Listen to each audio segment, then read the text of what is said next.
del Estado de Derecho, frente a la respuesta del gobierno, frente a años y años y años de que pues el crimen organizado se ha metido, se ha convertido en parte de la cultura, es una alternativa a la Pax Narca, Fernando.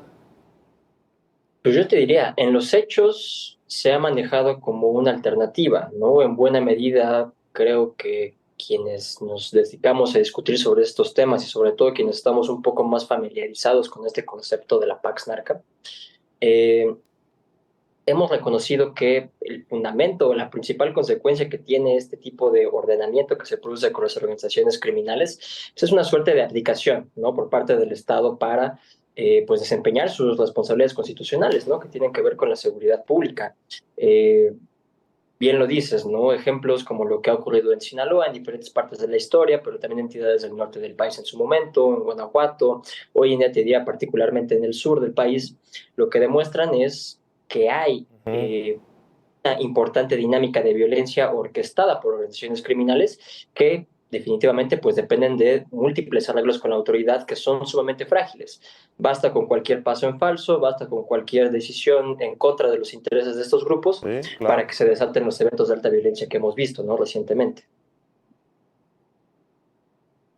Sí, y es que a mí me llama mucho la atención, Fernando, es que podemos ver los enfrentamientos en el sur, como bien dices, en Chiapas, estamos viendo una toma de un grupo criminal que se está enfrentando a otro, pero yo regreso a, no sé, por ejemplo, Zacatecas, Tamaulipas, Sinaloa, o regreso a Sinaloa, en Baja California, en donde años y años y años ha estado presente el crimen organizado y de pronto, como bien comentas, un elemento se mueve, un elemento desestabilizador y esto se va por el caño a la seguridad pública.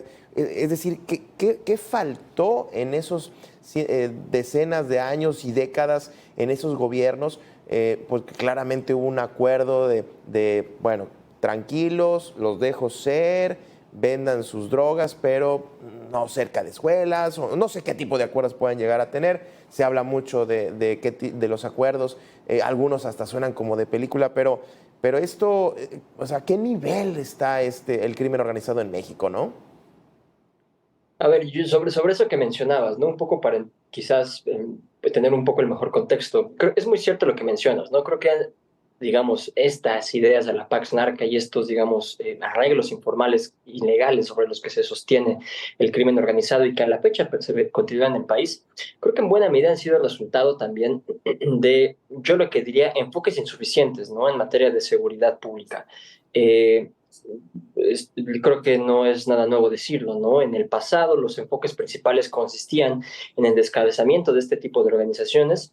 Sabemos, la evidencia, tanto en la academia como por parte de los estudios gubernamentales, así lo refuerza, que fue un enfoque limitado. En buena medida porque el descabezamiento de una organización criminal pues favoreció la fragmentación de dicho grupo y la proliferación de nuevos mercados criminales.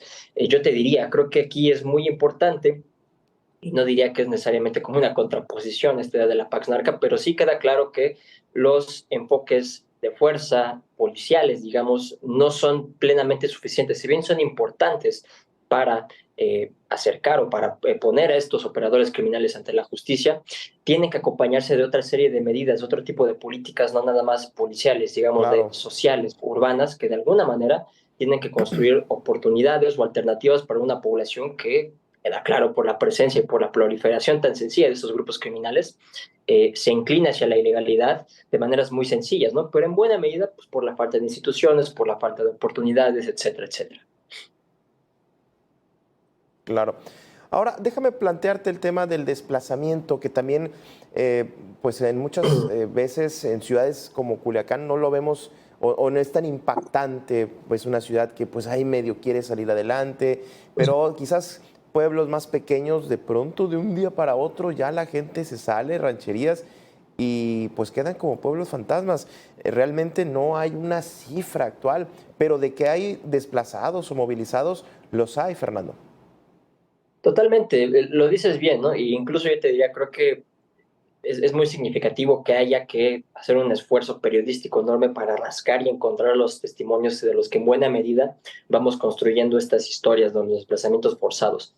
No hay un reconocimiento oficial del problema, Creo que otra vez el periodismo y las organizaciones civiles que se dedican a la atención de víctimas han sido quienes han puesto al frente y han puesto sobre la mesa la urgencia de atender estas necesidades como consecuencia de la violencia. Y en ese sentido yo te diría, creo que también nosotros como investigadores, incluso también dentro del gremio periodístico, ante la falta, digamos, de un reconocimiento oficial ante esta tragedia, seguimos careciendo todavía de mucha idea, de mucha noción de qué es lo que pasa, desde luego, con esta gente que se va, pero también qué es lo que ocurre desde antes, ¿no? Es decir, cuáles son los factores que motivan, digamos, acaban generando estos fenómenos de expulsión. La presencia del crimen organizado sin duda es otra, pero yo insisto, hay variables estructurales muy profundas que prácticamente han convertido a múltiples zonas del país pues en zonas extremadamente precarizadas. No todo yo creo que necesariamente tiene que ver con la erupción de crimen organizado y lo que en la imaginación se nos puede atraer, comandos armados, balaceras, etcétera, sino otra vez fenómenos de atraso anclados en la historia, en las condiciones estructurales del país, en la pobreza, en la desigualdad, y digamos en ese sentido, pues esas condiciones Claro. son en sí mismas catalizadores de la violencia que acaba expulsando a esos altos volúmenes de personas, ¿no? Claro.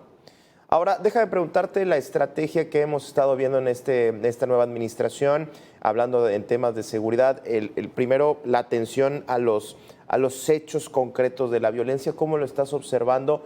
No sé si coincidirás, yo realmente veo un giro de 180 grados a lo que vivimos el sexenio pasado. Yo no sé si estamos a tiempo de poder retomar y pues que las cosas se puedan componer al grado en el que se han descompuesto, poniendo y regresando a Sinaloa, pobre Sinaloa. Pero, ¿cómo observas esta nueva estrategia que se ha venido desplegando, que encabeza Omar García Harfuch? Pues mira, yo te diría, creo que todavía estamos en una etapa muy temprana del sexenio para pues comenzar a perfilar o a elaborar un análisis, un diagnóstico de la estrategia que se está llevando a cabo. Todavía no tenemos muchos elementos. De entrada, todavía no se publica, por ejemplo, el Plan Nacional de Desarrollo, y ahí tendrían que estar mejor delineado cómo el gobierno entiende el problema de la inseguridad en el país y qué recursos va a poner en marcha para atenderlo. Pero por planteártelo un poco así en la gran historia, creo que este inicio del sexenio todavía se perciben un poco las repercusiones o el legado de la administración de López Obrador. En buena medida, los primeros pasos que está dando la Secretaría de Seguridad Pública ahora con García Harfuch a la cabeza nos hablan de eso, ¿no? De la necesidad un poco de equilibrar otra vez la balanza ante una Guardia Nacional, digamos, ante un elemento, un músculo que hoy en día pues, ya no está en control de la Secretaría, sino que se ha trasladado hacia la Guardia Nacional. Un poco la reforma para dotar a esta institución de capacidades de investigación responden a eso, ¿no? A esa necesidad de un poco de equilibrar otra vez la balanza, pero pues otra vez en buena medida como consecuencia de decisiones que se tomaron en la administración pasada y que pues bueno, repercuten, impactan en las capacidades que este gobierno pueda tener de meter las manos a este problema. Creo que un poco los primeros números de incidencia delictiva en el país así lo muestran.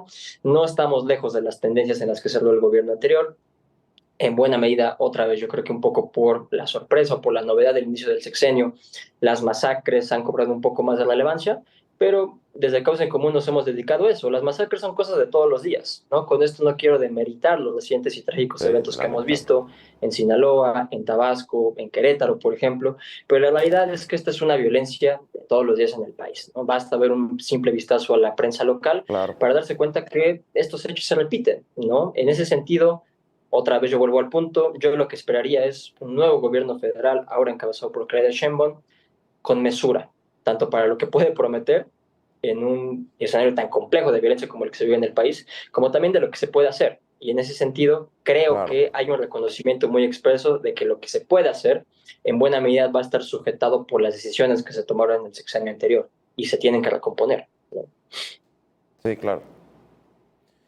Interesante, inclusive Omar García Harfuch en la conferencia ayer desde Sinaloa dijo el tiempo que sea necesario es el tiempo que va a tomar para poder componer las cosas. Fernando Escobar Ayala, muchísimas gracias por haber estado con nosotros esta tarde aquí en A Debate. Te agradezco. Nosotros nos vamos a una breve pausa y regresamos con más.